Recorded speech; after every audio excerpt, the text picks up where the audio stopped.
हाय everyone, मैं Joey Rai. Welcome to my channel Shiv Shakti tarot 777। चलिए, आज जो रीडिंग है वो according to your zodiac sign ये वाला मंथ यानी नवंबर 2023 आप लोगों के लिए कैसे होने वाला है उसका मंथली प्रेडिक्शन है, जनरल प्रेडिक्शन है।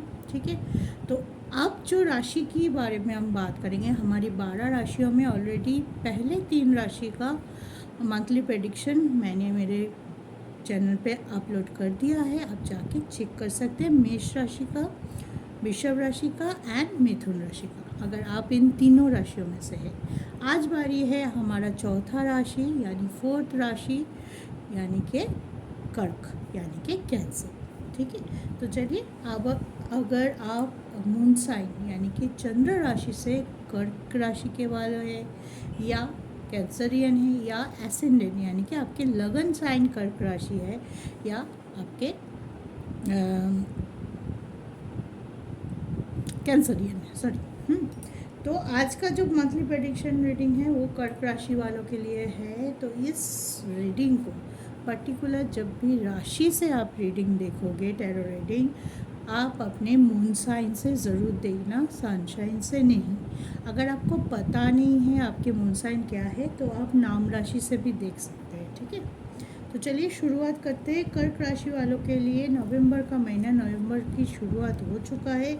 इस बार थोड़ा लेट हो चुका है, मुझे 3 दे दिया था, फिर थोड़ा काम पे उलझ गई थी, लेकिन फटाफट दे दूँगी ताकि आप लोगों को फटाफट मिल जाए। इसके बाद क्या होने वाला है, पूरा नवंबर महीना आप लोगों के लिए कैसे रहने वाला है, चलिए शुरुआत करते हैं। पहले अब अपने अपने भगवान को याद कर लीजिए। आप किसी भी धर्म से हो, कोई फ़र्क नहीं पड़ता, सारे धर्म मेरे लिए, सबके लिए एक ही है। उनको शरण कर लीजिए और शुरुआत कर देते हैं।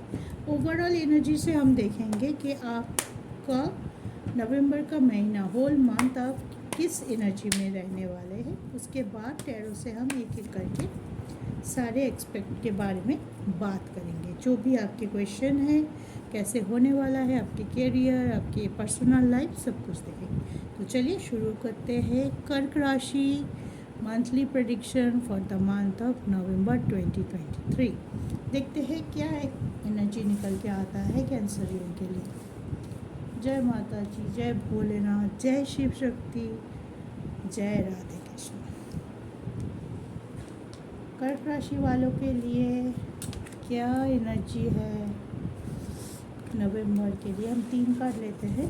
हर ईयर सेक्टर के लिए मैं 3 कार्ड ही लूँगी। अगर मुझे लगेगा किसी जगह पे कि और कार्ड लेना चाहिए तो डेफिनेटली मैं लूँगी। तो आपके लिए आया है contact, rest and rejuvenation. Okay, third chakra, solar impulse. थोड़ा कॉन्फिडेंट पे आ जाओ। ठीक है, आप लोगों का कॉन्फिडेंस मुझे बहुत दिनों से लग रहा है कि आप लोग बहुत ज़्यादा अंडर कॉन्फिडेंट में हैं। थोड़ा खुद को रेस्ट दो। अगर बहुत ओवर थिंक कर रहे हो कुछ चीज़ को लेके तो वहाँ पे स्टॉप लगाओ भैया। ओवर थिंक करके कुछ नहीं होगा। हील, अपने आप को हीलिंग करने की बहुत ज़रूरत है ताकि आपको आगे का रास्ता साफ साफ दिखाई दे। जहाँ पे कन्फ्यूजन है रुक जाइए। जहाँ पे आपको लग रहा है कि मेरे लिए डिसाइड करना बहुत मुश्किल हो रहा है, थोड़ी दिन टाइम ले लीजिए। इट्स बेटर देन आप ओवर थिंक करके, क्विक थिंक करके फटाफट कोई डिसीजन ले लिया और वो डिसीजन जाके आपने बाद में जाके रिग्रेट करने से इट्स बेटर कि आप थोड़ी दिन रुक जाइए, शांत हो जाइए, खुद को हील कीजिए, मेडिटेट कीजिए, अपनी एनर्जी को बैलेंस कीजिए, उसके बाद आप डिसीजन लीजिए। तो इस महीना आपको बहुत सोच समझ के पैर रखना है, डिसीजन लेना है, सब कुछ। कॉन्टैक्ट में कोई भी कुछ बोले, सॉरी गाइस, खांसी, ये पॉल्यूशन की वजह से ना खांसी रुक ही नहीं रहा है। कोई भी कुछ बोले, आपको एडवाइस सबकी लेना है। सब क्यों एडवाइस दे रहे हैं, लेकिन उस एडवाइस के मैनिपुलेशन में आके आपने दिमाग ही नहीं लगाया और आपने डिसीजन ले लिया, वो नहीं करनी है। कोई भी आपको डिसीजन ले रहे, आप किसी से गाइडेंस लेने जा रहे हो, लीजिए, इज़ वेल एंड गुड, क्योंकि हर टाइम हम कॉन्फिडेंट नहीं होते या हमें किसी न किसी तरीके से किसी न किसी की एडवाइस की ज़रूरत होती है। आप लीजिए, लेकिन लास्ट और फाइनल डिसीजन आपका होना चाहिए। ठीक है, किसी ने कुछ बोल दिया, आपने सोचा ही नहीं, फटक से उसको पकड़ के आप डिसीजन ले लेंगे तो वो शायद आपके लिए ख़तरनाक साबित हो सकता है। आप रिग्रेट कर सकते हो, पछता सकते हो उसके लिए। तो प्लीज़ ऐसे मत कीजिएगा। इस टाइम आपको पहले अपनी ऊर्जा को बैलेंस करने की ज़रूरत है।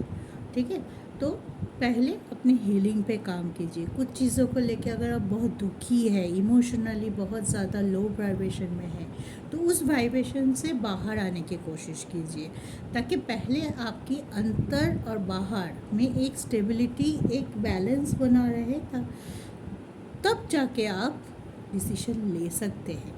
आप जैसे बहुत लोगों के लिए हो सकता है कि अभी रास्ता ही नहीं दिखाई दे रहा है, मैम मुझे क्या करना है मुझे नहीं पता है, मुझे तो करना तो कुछ है, लेकिन क्या करूँ मुझे नहीं पता। बहुत लोगों की क्वेश्चन होगा कैंसर ईयर, या मैं करना कुछ और जा रही हूँ, इतने स्ट्रगल आ रहे हैं, इतने रुकावट आ रहे हैं कि मेरा हो नहीं रहा है, क्योंकि आपका थर्ड चक्र बैलेंस नहीं है।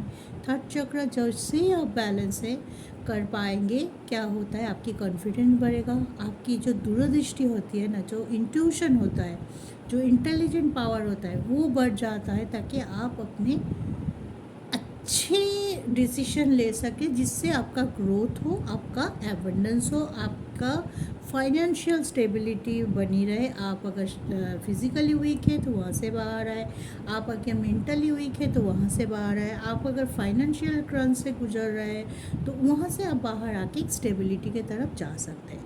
तो इस मंथ आपके लिए यही बोलूँगी कि खुद को पहले बैलेंस कीजिए, खुद को एक अच्छा वाइब्रेशन में लेके आइए, चाहे वो किसी भी तरह से हो। बहुत लोगों को योगा करना पसंद है तो योगा कीजिए। मेडिटेशन आप लोगों के लिए मस्ट है। मेडिटेशन कर्क राशि वालों को लिए करना, आज के लिए नहीं बोल रही हूँ, कर्क राशि वालों के लिए इस मैंडेटरी के मेडिटेशन कीजिए, क्योंकि देखिए आपका राशि का मालिक चंद्रमा होता है। चंद्रमा सबसे फर्स्ट मूविंग प्लैनेट है।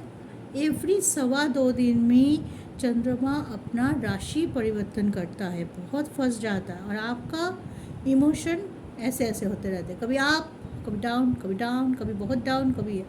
तो इस वजह से खुद को बैलेंस रख पाना कर्क राशि वालों के लिए थोड़ा मुश्किल होता है, क्योंकि आप बहुत अंदर से बहुत डीपली फील करते हैं।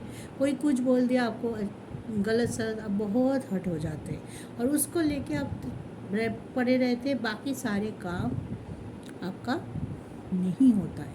ठीक है, तो इसलिए बैलेंसिंग आपके लिए मेन थिंग है। जिस दिन आप में से जो लोग अपने आप को बैलेंस करना, कंट्रोल करना सीख जाएंगे ना, आपके जैसा अच्छा राशि या आपके जैसा उन्नति किसी राशि में और नहीं दिखाई देगा, अगर आप अपने आप को बैलेंस करेंगे। तो November is your time for balancing, ये चीज़ याद रखिएगा। हील कीजिए, जो भी है लेट गो करना सीखिए। जो भी नेगेटिविटी लेके आप बैठे हुए हैं, उस चीज़ को आपको अपने अंदर से बाहर करने की बहुत ज़्यादा ज़रूरत है। चलिए देखते हैं आप टैरो से। पहले आपका हेल्थ देख लेते हैं, कैसा होने वाला है हेल्थ नवंबर में आपका।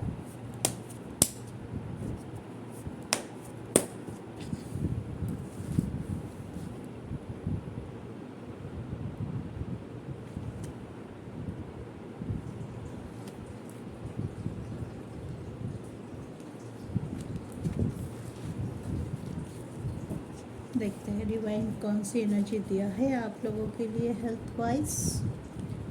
कर्क राशि हेल्थ वर्तमान हेल्थ में उतना हेल्थ अच्छा रहने वाला है।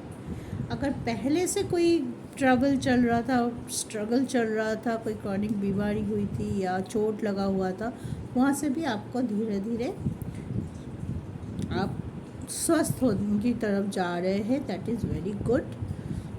राशि के मालिक कौन बनते हैं, अपने अपने राशि के मालिक का पता होना ही चाहिए। तो कर्क राशि के मालिक है चंद्रमा। मून आपका रूलिंग है, ruling planet is your moon. तो मून बहुत फास्ट है, आप जानते हैं, बहुत सबसे जल्दी वो राशि परिवर्तन करते हैं। और साथ में आप लोगों का शनिदेव का ढैया भी चल रहा है। और शनिदेव बकरी थे लेकिन 4 तारीख से मार्गी हो गया है। इसका मतलब ये है कि अगर पहले से आप बहुत बीमार चल रहे थे, कुछ ऐसा हो रहा था कि बीमारी में ज़्यादा पैसा खर्चा हो रहा था, कुछ ना कुछ लगे ही रह रहा है, उस चीज़ से थोड़ा सा आपको राहत मिलेगा। लेकिन 16-17 ऑफ नवंबर के आगे आगे पहले पहले आपको थोड़ा सा अपना हेल्थ का ध्यान रखना है। जल्दबाजी मत कीजिए, दौड़ भाग कर रहे तो केयरफुल रहिए, रोड क्रॉस कर रहे केयरफुल रहिए, घर में भी दौड़ भाग कर रहे, काम की वजह से बाहर जाना पड़ रहा है, ट्रबल ज़्यादा हो रहा है, तो वहाँ पे भी आपको आपके खान पान का, इम्यूनिटी का थोड़ा बहुत ध्यान रखना है। शनिदेव की ढैया चल रहा है और मंगल और सूर्य अभी 4th हाउस में है। इसके बाद 16 और 17 को सन एंड मंगल यानी कि मार्स एंड सन दोनों ही 5th हाउस में चले जाएगा। That will be better for you. तो 16 और 17 के आगे तक थोड़ा सा आप ध्यान रखिए, केयरफुल रहिए और ख़ुद का ध्यान रखिए। ये नहीं है कि काम पे बिजी था, खाना ही नहीं खाया, ये नहीं है कि थोड़ा सा हो रहा था, कुछ तबीयत ख़राब लग रहा था लेकिन मैंने कोई प्रिकॉशन नहीं लिया, ना डॉक्टर दिखाए, ना दवाई लिया, ना खुद के केयर किया। इस चीज़ों का थोड़ा सा आपको ध्यान रखना है इस महीने में, ठीक है। बाकी ओवरऑल बड़ा कुछ नहीं है, अच्छा होते, बल्कि उल्टा बोलूँ तो पहले से बेटर होगा आपका स्वास्थ्य, ठीक है। बेस्ट ऑफ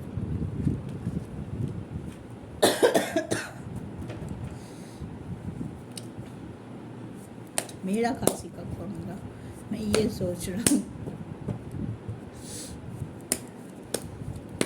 आप लोगों को भी हो रहा है क्या खांसी की प्रॉब्लम? चलिए अब देखते हैं एजुकेशन। जो लोग विद्यार्थी हैं उनके लिए नवंबर का महीना कैसे रहने वाला है। एडमिशन लेना चाहते हैं, करियर के आगे बढ़ना चाहते हैं, गवर्नमेंट जॉब के लिए प्रिपरेशन कर रहे हैं, चलिए देखते हैं भोलेनाथ की क्या मर्जी है विद्यार्थियों के लिए। 3 कार्ड ले लिया मैंने। क्वीन ऑफ पेंटाकल्स, इन पर थोड़ा स्ट्रगल रहेगा भैया, लेकिन विक्ट्री मिलेगा, ठीक है। इस महीने एजुकेशन अच्छा है। 16-17 के बाद से आपका एजुकेशन बहुत अच्छा है। सन की पोजीशन अच्छा है, मंगल की पोजीशन अच्छा है, दोनों ही 5th हाउस में है, दोनों की ऊर्जा बहुत अच्छी है। लगे रहो, इस टाइम छोड़ना नहीं है। इस टाइम अगर आपने कुछ चीज़ ठान लिया है कि मुझे उसी इंस्टीट्यूशन में, इसी कोर्स में भर्ती होना ही है, तो गिव अप नहीं करना है। सक्सेस आपके पास आ रहा है, एक भी कार्ड नेगेटिव नहीं आया, लेकिन स्ट्रगल है, ठीक है। डेडिकेशन रखना पड़ेगा, पढ़ाई करनी पड़ेगी। बिना पढ़ाई के आप कुछ चाहते हो नहीं होगा, लेकिन आप अगर सही तरीके से पढ़ाई करोगे, डेडिकेशन रखोगे, हार्ड वर्क रखोगे, डेफिनेटली आपको सक्सेस मिलेगा। जो भी आप कोर्स करना चाहते हो, विदेश जाके पढ़ना चाहते हो, कहीं पे भी आप एडमिशन लेना चाहते हो, कोई गवर्नमेंट सर्विस के लिए एग्ज़ाम देना चाहते हो, सब अच्छा होगा सिर्फ हार्डवर्क के ऊपर। हार्डवर्क आपको छोड़ना नहीं है, हार्डवर्क का साथ रहेगा, सक्सेस आपको मिलने से कोई नहीं रोक पाएगा, ठीक है। तो बहुत अच्छी तरीके से पढ़ाई करो, मन को इधर उधर मत करो, अपना गोल सेट करो, सबकी एडवाइस लो, उसको रियलाइज़ करो, उसकी R&D करो, फिर जाके कोई बड़ा फैसला अपने लिए चूज़ करो, ठीक है। बहुत अच्छा है एजुकेशन के लिए, या जो लोग रिज़ल्ट के लिए वेट कर रहे हो, बहुत अच्छा ऊर्जा है। चलिए अब क्या देखें, हेल्थ हो गया, एजुकेशन हो गया, लव लाइफ देख लेते हैं।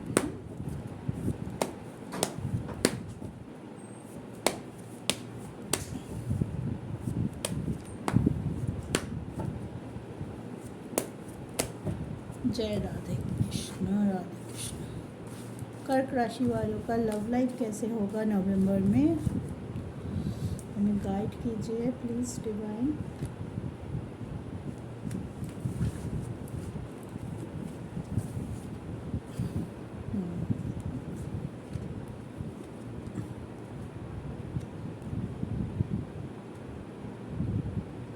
कुछ ब्लॉकेज रहेगा, ठीक है, कुछ ब्लॉकेज पहले से है, मिसअंडरस्टैंडिंग पहले से आपके लव लाइफ में है, बातचीत बंद है या दूर है, आप चाहते हैं कि मिसअंडरस्टैंडिंग ख़त्म हो जाए, आप फिर से एक हो जाए, तो होने की चांसेस है, पैचअप होने की चांसेस है, लेकिन 16-17 नवंबर के बाद जब मंगल और सन की पोजीशन अच्छी जगह पे आ जाएगा। हाँ, जुपिटर थोड़ा बकरी चल रहा है लेकिन उसका प्लेसमेंट अच्छा है, 10th हाउस में है जुपिटर।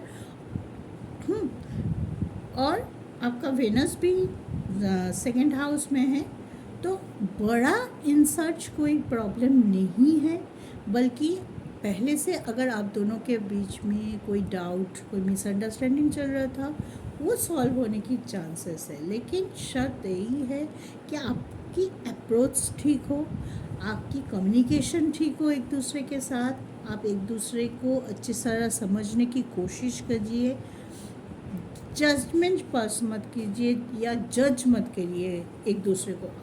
कहीं पे डाउट हो रहा है तो सामने से आके आप पूछ सकते हैं, क्लैरिफिकेशन मांग सकते हैं, लेकिन झगड़ा करके ईगो दिखा के कुछ मत कीजिएगा, तो फिर चीज़ें थोड़ा सा हो सकता है कि सॉल्व होने की जगह पे इशू फिर से क्रिएट हो जाए। लेकिन अगर आप पॉजिटिव रहेंगे, एक दूसरे को समझने की कोशिश करेंगे, जो भी हुआ है पास्ट में उसको छोड़ के आगे बढ़ने के लिए तैयार होंगे और उसके लिए आप एक दूसरे के साथ डिस्कस करेंगे चीज़ों को, दैट विल बी बेटर, ठीक है। ऐसे करेंगे तो देखेंगे कि आपकी प्रॉब्लम सॉल्व हो रहा है, मे बी थोड़ा टाइम लग रहा है, लेकिन एक दूसरे को जैसे आप ब्लॉक थे ना कि कुछ जज करके आप हट गए अपने पार्टनर की तरफ से, उनसे पूछा नहीं, डिस्कस नहीं किया, क्लैरिटी नहीं मांगी, आपने कुछ देखा, कुछ सुना, कुछ हुआ, आपने जज किया और आप साइड हो गए, ठीक है। वो चीज़ मत कीजिए। अगर पार्टनरशिप है, आप आगे की सोच सकते हो, उसी के साथ आपको मे बी आप उनके साथ आगे पूरी लाइफ बिता सकते हैं, प्लान कर रहे थे, तो वहाँ से अगर कुछ मिसअंडरस्टैंडिंग है भी तो दिस मंथ आपके लिए बहुत अच्छा है कि आप बात करो, कम्युनिकेशन करो, positive sorry guys, very sorry, लेकिन क्या करूँ, कंट्रोल ही नहीं हो रहा गाइस। कम्युनिकेशन कीजिए ताकि आपको क्लैरिटी मिले। अगर सामने वालों के मन में भी कोई डाउट है आपको लेके, इस कनेक्शन को लेके, उनको भी क्लैरिटी मिले। दोनों तरफ से जब साफ हो जाएगा ना मिसअंडरस्टैंडिंग, तब आपको लगेगा कि क्या चीज़ लेके हम बैठे थे, ये तो कुछ भी नहीं था, ये डिस्कशन किया और चीज़ें सॉल्व हो गई। खामोखाई हम इतने दिनों तक दूर रहे, एक दूसरे से बात नहीं की, मिले नहीं, दुखी थे, परेशान थे, तो ब्लॉकेज हटाने के ऊपर आपका फोकस होना चाहिए इस मंथ, ना कि क्रिएट करने से, ठीक है। ईगो को छोड़ दीजिए। अगर ईगो लेके बैठे हैं कि कौन पहले बात करेगा, मैं नहीं करूँगा, उनका दोस्त था तो वही पहले करेगा, प्लीज़ गाइस, ये एक रिलेशनशिप है, ठीक है। इसमें ईगो से क्या होता है ना, टाइम चला जाता है, फिर आपके पास कुछ नहीं बचता। तो ईगो को साइड कीजिए, या तो परमानेंटली लेट गो कीजिए और आगे बढ़िए, पार्टनर के साथ खुल के बात कीजिए, देखना कैसे प्रॉब्लम सॉल्व होती है। Best of luck. चलिए अब देखते हैं मैरिड लाइफ। जो लोग मैरिड है उनके लिए नवंबर का महीना क्या लेके आने वाले हैं, कैंसरियन के लिए, कर्क राशि वालों के लिए।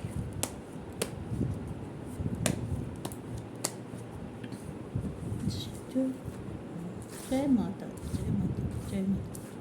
कभी कभी कार्ड बहुत अच्छे से स्प्रेड हो जाता है, कभी कभी आधा आता है, आधा नहीं आता है, मर्जी है भाई कार्ड की।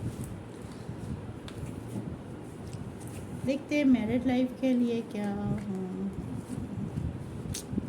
गाइस, मैरिड कपल थोड़ा केयरफुल रहिए, इस महीने झगड़ा होने वाला है।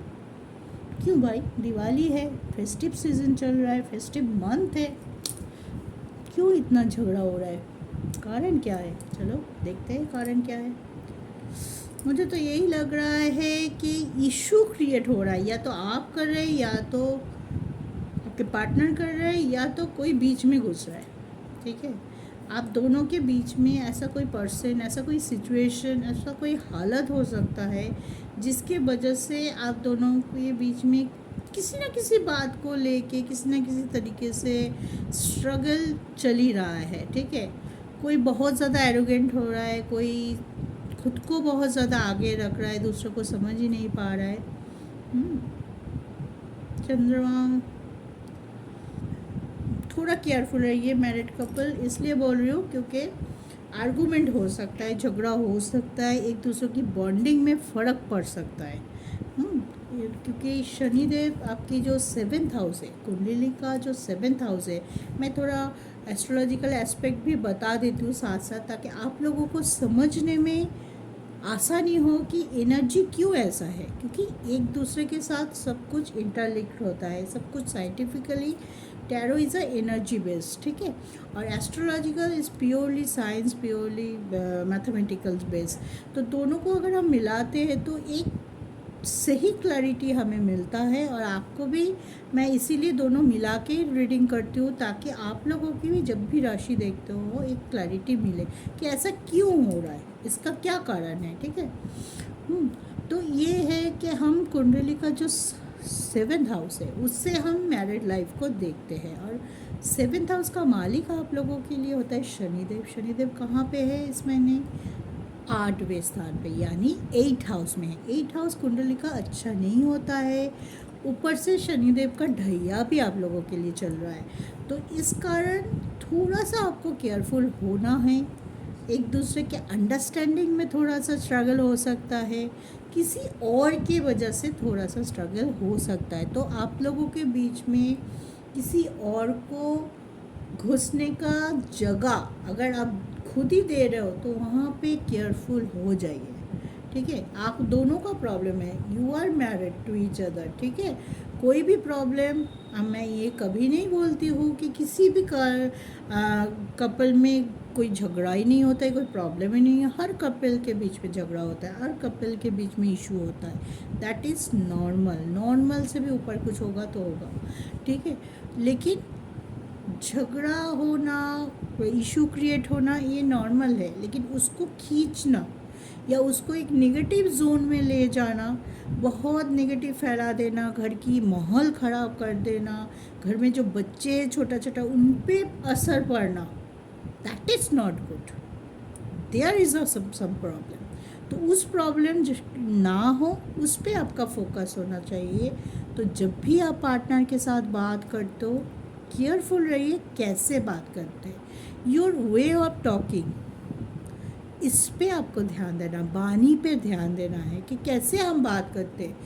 एक बहुत बुरी बात भी अगर आप शांति से, अच्छे से, सामने वाले को रिस्पेक्ट देते हुए करेंगे तो आपका बात मान लीजिए 100% बनेगा। सामने वाले को आपको समझने में मुश्किल नहीं होगी, बल्कि हालांकि अगर मुश्किल पहले हो रहा था, ध्यान से बात कीजिए, आहिस्ते से बात कीजिए, समझा के बात कीजिए, बेटर समझ पाएगा आपको। लेकिन वही बात अगर आप रूडली एक दूसरे को गाली गलौज करके, ब्लेम करके करते हैं, तो ट्रस्ट मी, लिख लीजिए, प्रॉब्लम सॉल्व नहीं होगा, उल्टा प्रॉब्लम और ज़्यादा बढ़ेगा। तो इसी चीज़ को आपको थोड़ा सा ध्यान रखना है।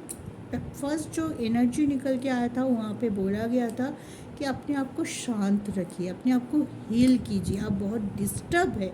ठीक है, तो खुद को बैलेंस रखना है। अगर आपको झगड़ा करना है, मन हो रहा है कि कुछ बोल दूँ ऐसा कि मेरा भड़ास निकल जाए, चेक कीजिए।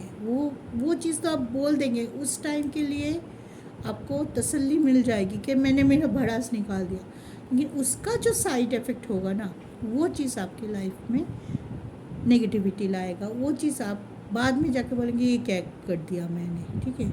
चीज़ तो सॉल्व हुआ ही नहीं बल्कि बढ़ गया। तो मैरिड जो लोग हैं कर्क राशि के, इस महीना बहुत सोच समझ के बात कीजिए। बात करना ज़रूरी है, लेकिन कैसे बात करना है इस पे चेक करिए, ताकि आपका प्रॉब्लम बढ़े ना बल्कि सॉल्व हो, ठीक है। केयरफुल रहिए, होपफुल रहिए और पॉजिटिव रहिए ऑब्वियसली। चलिए अब देखते हैं आपकी डेस्टिनी कैरियर। इम्पॉर्टेंट, भाग्य का साथ मिलेगा कैंसरियन को इस महीने या नहीं, देखते हैं। चलो चलो मैं ऐसे ऐसे कर देती हूँ, तुम प्रॉब्लम क्रिएट कर लो। और एक काम,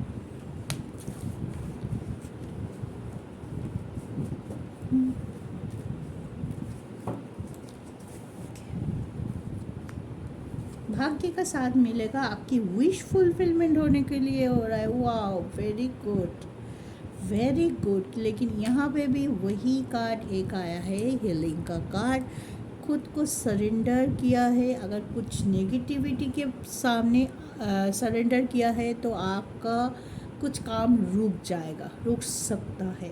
लेकिन अगर पॉजिटिविटी के सामने आप सरेंडर किया है, आप बहुत सोच समझ के डिसीजन ले रहे हैं, आप चीज़ों को प्रॉब्लम पे फोकस है कि कैसे सॉल्व करें, ये नहीं कि मेरे साथ ही क्यों हो रहा है, सब सुखी है मैं ही दुखी हूँ, हाय राम हाय राम हाय राम, नहीं। आप अगर ऐसे सोचा अच्छा ये प्रॉब्लम है, इसको कैसे सॉल्व करो, चाहे ये करके देखो हो सकता है सॉल्व हो सकता है, या तो ये करके देखो। हर टाइम आपका फोकस इसमें होना चाहिए कि प्रॉब्लम है, आई एक्सेप्ट इट, ठीक है। सॉल्व कैसे होगा भाई, उसका फॉर्मूला मुझे निकालना है और इस प्रॉब्लम को परमानेंटली मेरे लाइफ से लेट गो करना है। ये करेंगे, विश फुलफिलमेंट हो रहा है। 9 ऑफ कप की एनर्जी है, इसका मतलब है आप जो चाहेंगे वो कर सकेंगे। जिस पे आप प्रायोरिटी बेसिस पे फोकस रहेंगे, हार्ड वर्क के साथ, डेडिकेशन के साथ आप चाहेंगे कि ये प्रॉब्लम मेरे लाइफ से चले जाए, सक्सेस विक्ट्री कार्ड आ रहा है। सरेंडर आपको प्रॉपरली करना है, या तो आप पॉजिटिविटी के पास सरेंडर कर सकते हैं, या तो दुखी रह के रो के धो के अपने आप को कोस के नेगेटिविटी के पास सरेंडर कर सकते हैं। और जैसा आप करेंगे आपका डेस्टिनी वैसा ही आपको लेके जाएगा आगे। नेगेटिव होंगे तो नेगेटिव इफेक्ट मिलेगा, पॉजिटिव होंगे पॉजिटिव इफेक्ट मिलेगा। Karma is the main thing, जैसे कर्म करेंगे वैसे मिलेगा। तो अच्छा कर्म कीजिए, डेडिकेशन रखिए, भरोसा रखिए डिवाइन पे, खुद पे, देखेंगे कैसे काम होता है, ठीक है। इस महीने आपका भाग्य का साथ अच्छा है। जुपिटर होता है आपका 9th हाउस के मालिक, यानी भाग्य के घर का मालिक। जुपिटर की पोजीशन थोड़ा बगड़ी है, स्ट्रगल हो सकता है, थोड़ा दौड़ भाग हो सकता है, थोड़ा काम डिले करके हो सकता है, लेकिन सक्सेस मिलेगा। लगे रहिए, सक्सेस आपके लिए रेडी है। चलिए आप कैरियर देखेंगे। जो लोग जॉब कर रहे हैं पहले उनका देख लेते हैं कैसे होने वाला है नवंबर का महीना।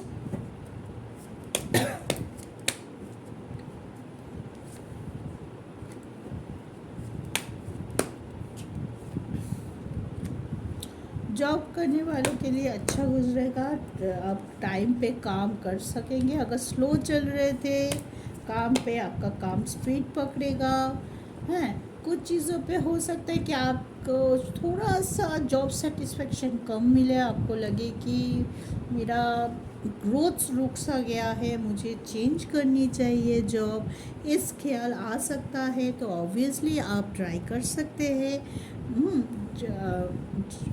बेटर अपॉर्चुनिटी, बेटर प्लेसमेंट के लिए आप ज़रूर ट्राई कर सकते हैं, लेकिन सोच के दुखी हो के बैठे मत रहिएगा। अगर आपको लग रहा है कि आपका ग्रोथ स्टक हो गया है, आपका ग्रोथ और नहीं बढ़ रहा है, एक जगह आके रुक सा गया है, तो डेफिनेटली आप ट्राई कर सकते हैं बेटरमेंट के लिए।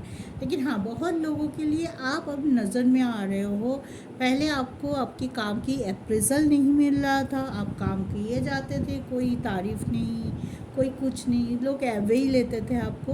अब से आप देखेंगे कि आपका काम का तारीफ मिल रहा है, आपको प्रमोशन की बातचीत हो सकते हैं, बॉस के नज़र में आप आ सकते हैं, आपका काम फटाफट बनेगा। कोई पहले रुक रुक से हो रहा था, हार्डल था, एक काम कंप्लीट होने से पहले बहुत सारा रुकावटें आ रहा था, वो चीज़ कम होते जाएगा। ठीक है, तो जॉब जो कर रहे हैं उनके लिए डेफिनेटली ये मानना अच्छा है। अब देखेंगे बिजनेस करने वालों के लिए, जो लोग बिजनेस करते हैं उनके लिए कैसा होने वाला है नवंबर का महीना।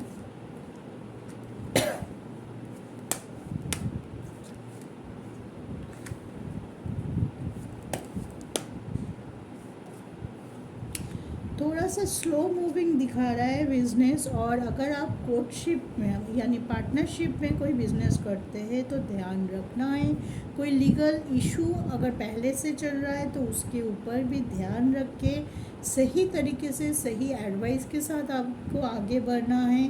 और अगर अभी आपको लग रहा है कि पार्टनर को लेके, पार्टनर के साथ कोई मनमुटाव, कोई लीगलिटी इशू हो रहा है, तो उस पर भी आपको थोड़ा सा संभल के सही फैसला लेना है। शनिदेव का ढैया चल रहा है, शनिदेव की पोजीशन भी उतनी अच्छी नहीं है, 8th हाउस में है, तो इस कारण आपको थोड़ा सा बिजनेस में ध्यान ज़रूर रखना है। जो लोग बिजनेस करते हैं, हाँ, एंड ऑफ द डे आपके पास प्रॉफिट आएगा, लेकिन दौड़ भाग हो सकता है, स्ट्रगल रह सकता है, कुछ लीगलिटी हो सकता है जिस पे आप फंसे, या आपके लिए वो चीज़, आपके बिजनेस के लिए वो चीज़ सही नहीं हो। तो हो सके तो पार्टनर से बात कीजिए, चीज़ों को फटाफट सॉल्व करने की कोशिश कीजिए, कि लेकिन सही तरीके से साथ। बहुत बड़ा इशू हो जाएगा, कोर्ट कचहरी का चक्कर हो जाएगा, तो वो आपके बिजनेस के लिए सही नहीं होगा। तो बैलेंस होइए, शांत रहिए, गुस्सा मत कीजिए, क्विक थिंक मत कीजिए, ओवर थिंक मत कीजिए। ये 5 चीज़ों का ध्यान कर्क राशि आपको नवंबर में रखना है। बैलेंस सबसे पहले, अपने ऊर्जा को बैलेंस कीजिए, गुस्सा मत कीजिए, ओवर थिंक मत कीजिए, क्विक थिंक मत कीजिए, और किसी के बहकावे में आके कोई डिसीजन न लीजिए। टाइम लीजिए डिसीजन लेने के लिए, लेकिन वो डिसीजन आपके खुद का होना चाहिए, किसी और के नहीं। हाँ, किसी और की अच्छी एडवाइस को लेके आप इम्प्रोवाइज़ ज़रूर कर सकते हैं, लेकिन मैनिपुलेशन में मत जाइएगा। ठीक है, तो ये था कर्क राशि वालों के लिए नवंबर का महीना। तो खुश रहिए, गाइडेंस को सुनिए, ध्यान से सुनिए, एक बार में समझ में नहीं आ रहा है, कोई भी क्वेश्चन हो आप कमेंट में लिख सकते हैं, आई डेफिनेटली गाइडेड यू। ठीक है, चलिए आज के लिए इतना ही। खुश रहिए, पॉजिटिव रहिए, हंसते मुस्कुराते रहिए, अपने इमोशन को कंट्रोल कीजिए, हीलिंग बिल्कुल कीजिए। हील होना आपके लिए फर्स्ट प्रायोरिटी, आप अपनी हीलिंग में ज़रूर रखिए। जय शिव शक्ति।